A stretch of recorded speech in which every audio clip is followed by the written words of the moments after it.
On the news tonight, court acquits Babachir Lawal of 544 million naira grass cutting fraud allegation.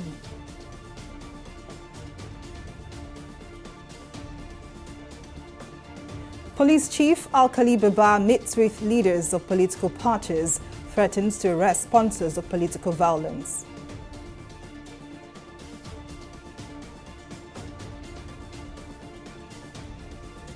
And widespread criticism trail NBS poverty report as experts blame bad governance policy for increasing number of poor Nigerians.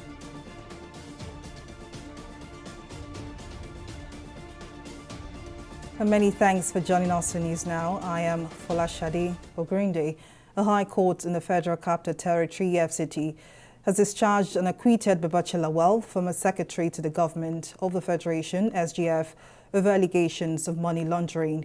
In a judgment delivered on Friday, the court held that the Economic and Financial Crimes Commission, EFCC, failed woefully to establish a prima facie case against the defendants. Lawal was standing criminal prosecution alongside Hamidu David Lawal, his younger brother Suleiman Abubakar, Apej on Monday, and two companies, Rolevision Engineering Limited and Justmont Technologies Limited. They were rearranged on the 10-count charge bordering on diversion of funds, criminal conspiracy, and official corruption to the tune of 944 million naira. The Independent National Electoral Commission has said that it will print a total of 187 million ballot papers. This was disclosed by the National Commissioner and Chairman, Information and Voter Education Committee, Festus Okoye, on Friday. Okoye, who spoke at a roundtable with bureau chiefs and editors in Abuja, said 93.5 million ballot papers will be used on the 25th February 2023 presidential election, and the remaining 93.5 million ballot papers will be for runoff of the presidential election in a case where there is no clear winner. The same, is said, will be applicable to states. The law has outlined how candidates will emerge and how a presidential candidate or a president will emerge in the Federal Republic of Nigeria. Now, because of the limited time allowed the commission by the law, in case a candidate does not emerge on the first ballot, the commission prints ballots for runoff election when we are printing ballots for the main election. In other words, if 93 million Nigerians are on the ballot for the presidential election, we will print 93 million ballots for the first election, and at the same time, print 93 million ballots for a runoff election in case a winner does not emerge on the first ballot. As part of measures to prevent electoral violence in the upcoming general elections, the federal government has deployed personnel of the Department of State Services, the Army, operatives of the Civil Defense Corps, as well as Federal Fire Service personnel in INEC offices nationwide. The Inspector General of Police, Ismail Baba, who made this known during a meeting with the chairman of leading political parties at the force headquarters in Abuja, disclosed that the police recorded 52 violent cases in 6 weeks. The police chief says he has also directed security services to enhance intelligence gathering, sharing and utilization to stem acts of political violence, which have assumed an increasing dimension in recent weeks. We shall put machineries in motion that will in the most proactive manner identify, isolate, apprehend and bring any political actor and put soldiers they might be motivating to encourage in violence at political rallies or any other political engagement to deserve justice. We have been receiving reports of some state governors who encourage political talks and subnational security outfits under their control to disrupt seamless and statutorily guaranteed campaign activities of parties or candidates with whom they hold opposition political views. Call on the police and other security agencies to remain professional, apolitical, and impartial in the performance of their election security operations and to be firm in dealing with electoral violence. Members and supporters of the People's Democratic Party, PDP, in Lagos State have staged a solidarity walk to mobilize votes for its presidential candidates, Atiku Abubakar, and governorship candidates in Lagos State, Abdulaziz Adeniro, ahead of the 2023 general elections. The walk, tagged Lagos Umbrella Day, was held on Thursday and commenced from the Lagos State Presidential Campaign Office of Atiku Okowa at Fadei bus stop along Ikorodu Road to the Maryland Tunnel in Ikeja. The supporters, dressed in various campaign T-shirts, face caps, and displaying umbrellas, which is a symbol of the party, chanted songs of solidarity as they moved. They explained that the work is a symbol of unity meant to demonstrate to the electorate that the party was fully ready and united to give hope to Nigerians. This work that has been tagged Umbrella Day is to show to Lagosians, to show to Nigerians in general, that the PDP is indeed ready to take over power by bringing out the mammoth crowd that they are already telling us that we do not have in Lagos State. We have moved from being the fastest growing economy in Africa and the third fastest growing in the world to poverty capital of the world. Now PDP is coming back. When we come back, we know what we did from 2019 when Nigeria was in debt. Right now, we are in debt. The country is in debt. We are going to work on the debt, remove it, and we are going to bring the economy back. Atiku Abubakar has promised to ensure that there is devolution of power, which is very, very key. Which is restructuring. Which is another way of carrying out restructuring. So this one will unify the country and enable Nigeria to be united better than what it is today. The Minister of Communication and Digital Economy, Issa Pantami, says the Nigerian Postal Service, NIPOS, has been onboarded into about 3 subsidiaries to ensure effective operation and to make it more viable as a revenue-generating agency of government. Pantami discloses on Thursday at the Budget Defense meeting of the Joint Senate and House of Representatives Committees on Communication, Telecommunications, and ICT and Cyber Crimes. The minister told the Joint Committee that NIPOS has already been unbundled into Property and Development Company, Transport and Logistics, as well as Microfinance Bank. Pantami also disclosed that a sum of 10 billion naira will be invested in the new NIPOS to get it started. However, the Joint Committee questioned the process of arriving at an unbundled NIPOS, as well as the 10 billion naira for funding it. When we inherited, NIPOS was an operator and also a regulator. You cannot allow a regulator of the sector and at the same time to be an operator. It's very wrong. And secondly, maybe you forgot, when you chair a committee jointly with the chair of communications, you even push and insisted that we should ensure that the companies take up immediately so that government will be able to make use of them. And this investment is to be done by the Ministry of Finance. So they are to manage the fund. And NIPOS has a power also of supervision. That is why even on the board of the companies, NIPOS is active. The Postmaster General of the NIPOS is part of the board. The Parliament will deal with issues. I don't want to be able to discuss how we will deal with the issue. I'm happy that you have given us that clarification. Thank you. So the Parliament will know what to do, because you can't afford to send money to uncreated components. Laws are laws, and if we pass this law in terms of money, it becomes legal. Do you create money to issues that has not been legally domiciled by National Assembly? Well, we'll take a break here, but still to come. FIFA confirms beer ban around World Cup stadiums. Details of the story and more right after this break.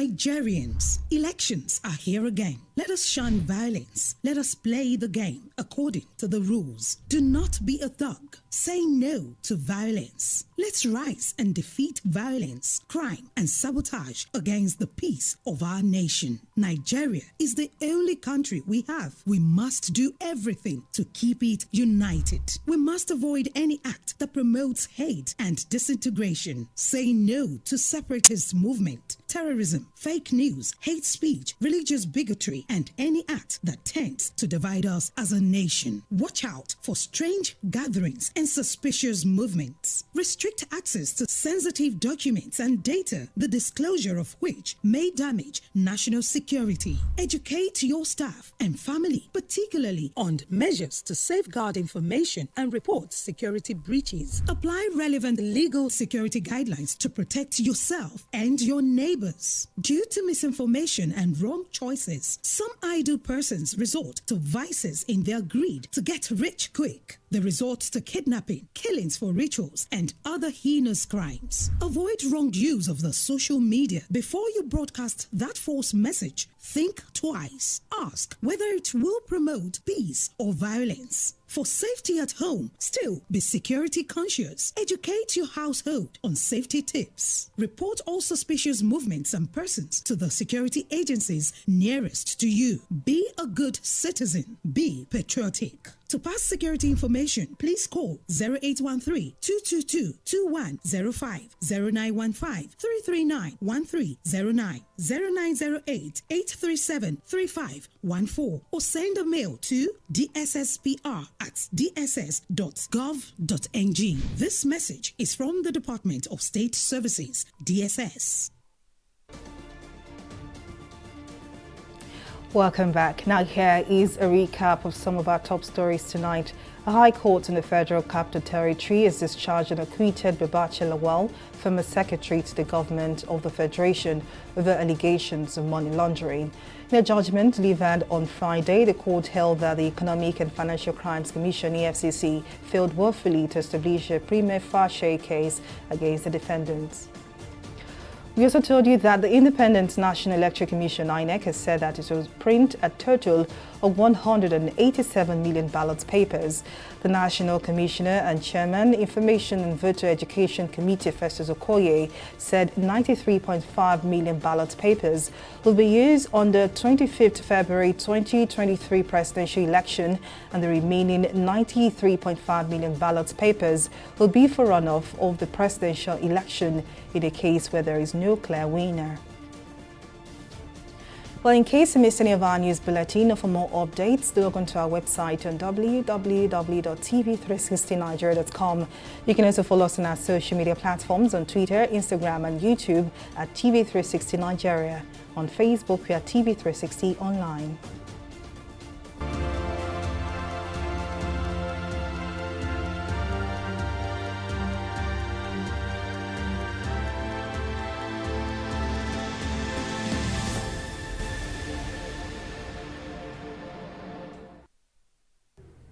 China's State Council has urged local authorities to avoid irresponsible loosening of COVID-19 measures after refinements to the strict zero COVID-19 policy released last week led to a rush in some areas to abandon mass testing and other requirements. The National Health Commission spokesman Mi Feng gave the warning at a press briefing on Thursday. Plans are also unveiled to build stronger capacity to handle severe cases in designated COVID-19 hospitals in preparation for worse waves of infections ahead. A group of Hong Kong tourists have headed to Taiwan on Friday for the first time since the start of the pandemic, after the island eased COVID-19 restrictions for travelers. After 20 passengers were seen at check-in counters at the airport 3 hours before their flight. Taiwan authorities had announced earlier this month that people from Hong Kong could visit in group tours and stay for a maximum of 19 days. However, they must register through travel agencies recognized by the Taiwan authorities. We'll take a breather here and return with more stories and business. To stay with us.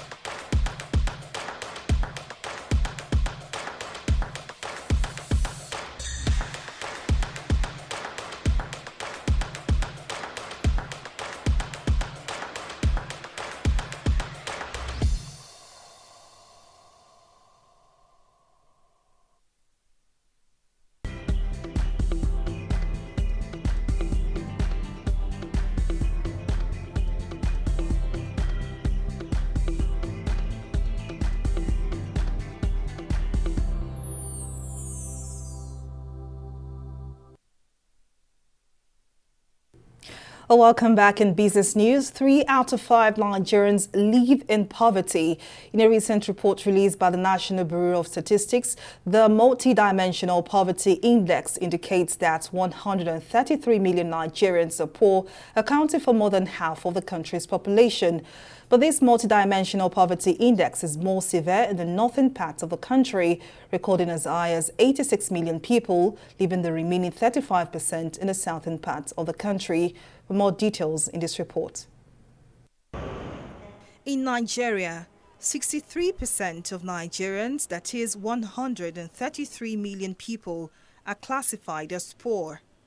Using the Oxford Poverty and Human Development Initiative indices, the poor includes those who are unemployed and lack access to education, healthcare, and good living standards. Sadly, this number has seen a steady rise over the years. In 2019, the number was much lower, pegged by the National Bureau of Statistics at almost 83 million people. In 2019, the number dropped again to 80 million people. However, in the past 2 years, the number of poor persons in the country has jumped as high as 133 million people. The Nigerians have been through a lot, and within the period of time between the last recession and now, it's safe to say that, yes, the numbers would have hiked because of the compound effect of how this cost pressure, permeates deeply in the Nigerian economy and sits in the Nigerian economy. Take for instance now, bread used to be 500 or 400, 3 to 4 years ago. Now bread is about 1,000 naira. And the funny thing is that these numbers do not go down, they keep going up. The exchange rate keeps worsening, it doesn't really get better. So that's to tell you that the cycle of cost and the impact of that cycle, it has a compound effect on the average Nigerian. It is not clear exactly how much the current administration has spent on its social investment programs since assuming power in 2015. But going by the statements made by the Minister of State Budgets and National Planning, Clement Agba, in 2019, the federal government has churned out the sum of 500 billion naira annually since 2016. Its effectiveness has, however, been questioned. All right, so Nigeria needs a more reform-led approach to fixing its core problems, not using social intervention-based policies to try to, correct the problem or, to sort of fix the problem that needs a reform correction to start with. So these are the multiplicity of concerns that we have to deal with, such that we've not seen the impact of social intervention programs. Also, we've not been able to measure our social intervention programs to even tell if it worked. The government has a different definition of how social intervention programs work. Despite the seemingly underperformance of the government's poverty alleviation schemes, it says the latest Multidimensional Poverty Index report will help shape policy in terms of resource allocation. The 2022 Nigeria Multidimensional Poverty Index is not just another poverty measurement tool, but one useful for influencing policies. This report provides a more comprehensive view of poverty by not only revealing who is poor, but in what way and to what degree of intensity, turning it into a very practical resource for addressing the problem of poverty in all its forms and dimensions.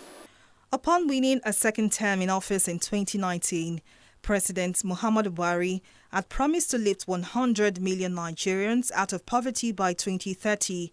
But with a poverty rate of 83 million people as of 2019 and a current NPI report at 133 million as of 2022, more Nigerians have become poorer in the past 3 years.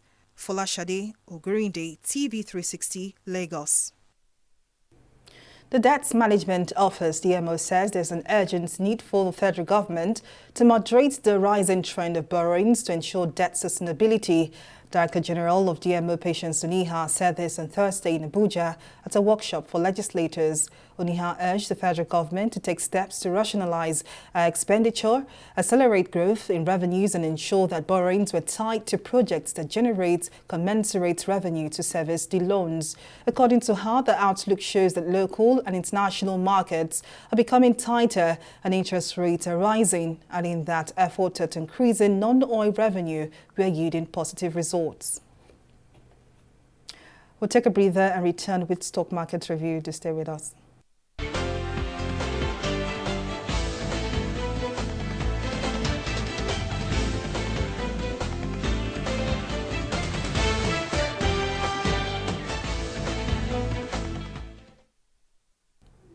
Trading activities on the floor of the NGX recorded a positive close, the second gain this week as a bull took charge of trading, and as a result, investors gained 262 billion naira. The market rose to 1.09%, with the all-share index still in the 44,000 level. The major driver of the bullish sentiment in the market is Nigerian breweries. The equity-led gainers with 10% share price appreciation, closing at 41 naira 25 kobo per share. 105 NGX-listed equities participated in trading, ending with 19 gainers and 11 losers. Accordingly, today's data shows improvements in volume, turnover, and in deals. Now, can the markets maintain today's positive trend until the end of the month? We'll watch closely and keep our fingers crossed. On the global scene, stocks were trading higher at 0.51% and 0.55% in the US and UK, although investors are closely watching for prospects of a hike in interest rates.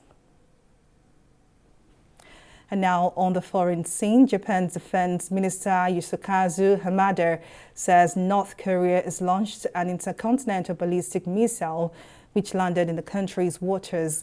According to Hamada, the weapon, which was launched on Friday, reached an altitude of 6,000 kilometers and could travel as far as 15,000 kilometers.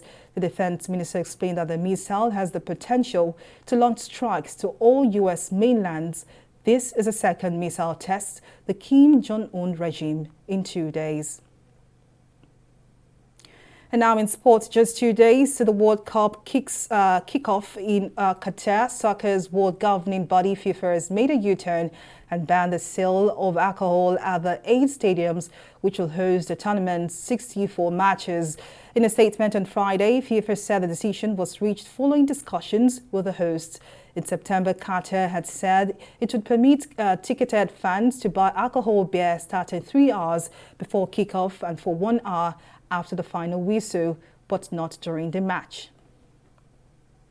And still on the sporting scene, Generation Amazing's Goal 22 program, which is the first ever sport for development and cultural youth exchange program to take place ahead of a FIFA World Cup, has organized a festival in Doha.